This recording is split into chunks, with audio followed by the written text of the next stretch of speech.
Sejak tahun 1950-an, Boyolali merupakan kota merah. Saat gerakan tanggal 30 September terjadi dan ditetapkan PKI adalah dalangnya, kematian mereka yang berhubungan dengan partai itu pun tinggal menunggu waktu. Bagaimana kisahnya? Ayo mari kita bahas.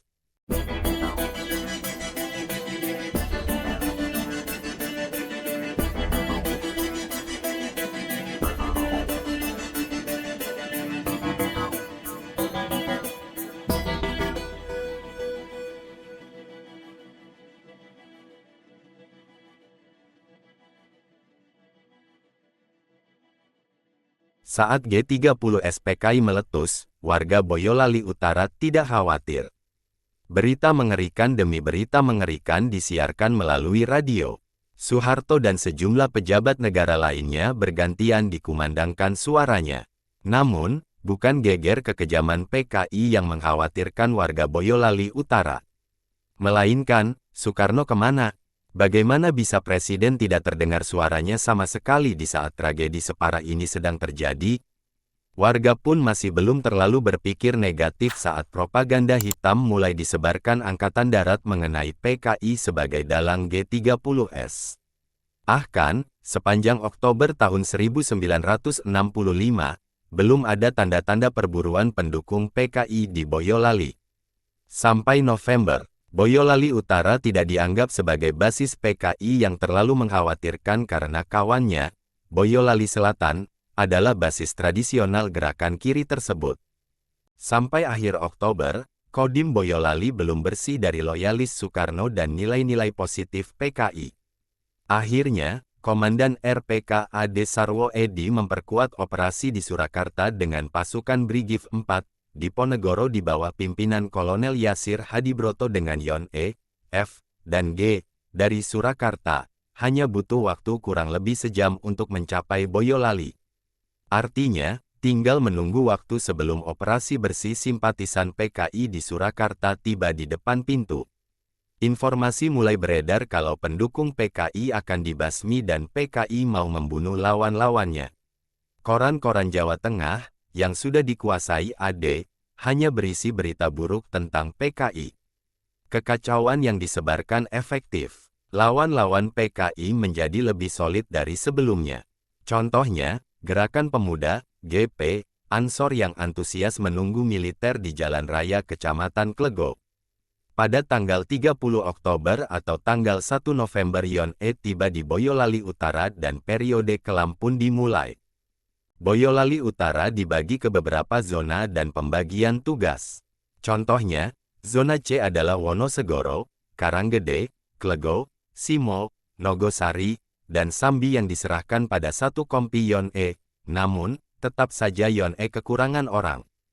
Akhirnya, mereka merekrut bantuan pendukung PNI GPM, Partai Nasional Indonesia, Gerakan Pemuda Marhen, NU, Nahdlatul Ulama, dan Ansor, Banser, Barisan Serbaguna, Masyumi, serta anggota kelompok pemuda Muhammadiyah dan Pamong Praja. Namun, dugaan kuat alasan direkrutnya tenaga para rakyat sipil ini adalah untuk membagi tanggung jawab kekerasan yang akan terjadi. Pasalnya, semuanya diberikan izin untuk mengidentifikasi, menangkap, menyiksa, menghilangkan, bahkan membunuh para pendukung kiri. Yon E memakai sebuah gudang penyimpanan garam di Karanggede sebagai tempat interogasi. Di sana, mereka yang dituding pendukung kiri diinterogasi dan disiksa. Mereka yang tidak terbukti berhubungan dengan PKI akan dibebaskan setelah beberapa hari atau minggu.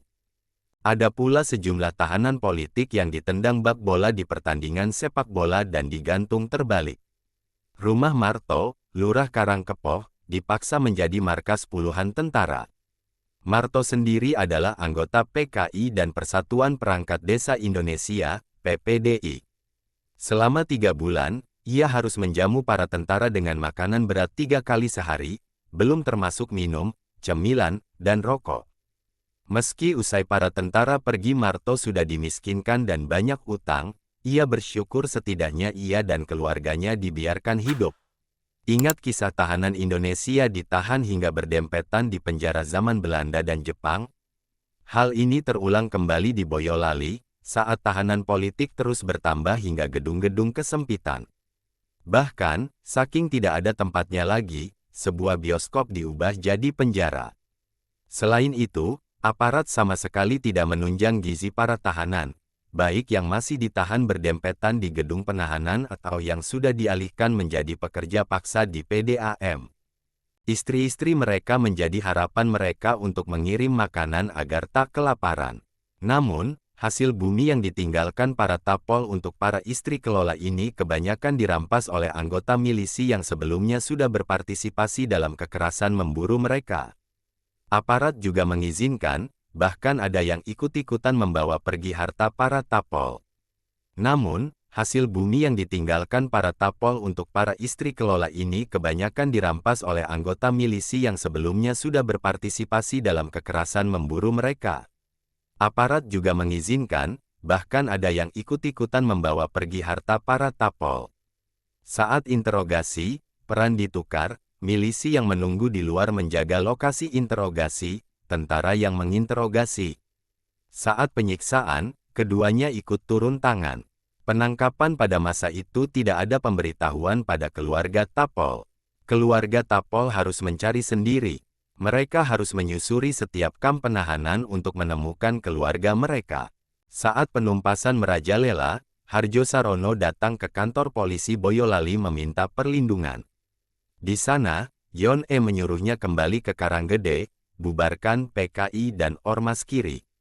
Patuh, Hardjo Sarono berpidato pada warganya sebagai upaya terakhir membendung tumpah darah. Pada tanggal 10 November seekor kuda terlihat berkeliaran sendirian di rumah Hardjo Sarono. Itu adalah kudanya dan janggal apabila ia bisa berkeliaran dengan bebas tanpa sang penunggang. Tak butuh waktu lama untuk menemukan apa yang terjadi pada sang lurah.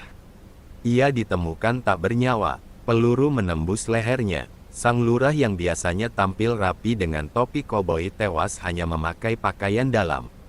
Ini adalah ultimatum dengan maksud menakuti-nakuti dan mempermalukan. Kalau pimpinan kelompok kiri saja bisa dibunuh semudah itu, apalagi para pengikutnya.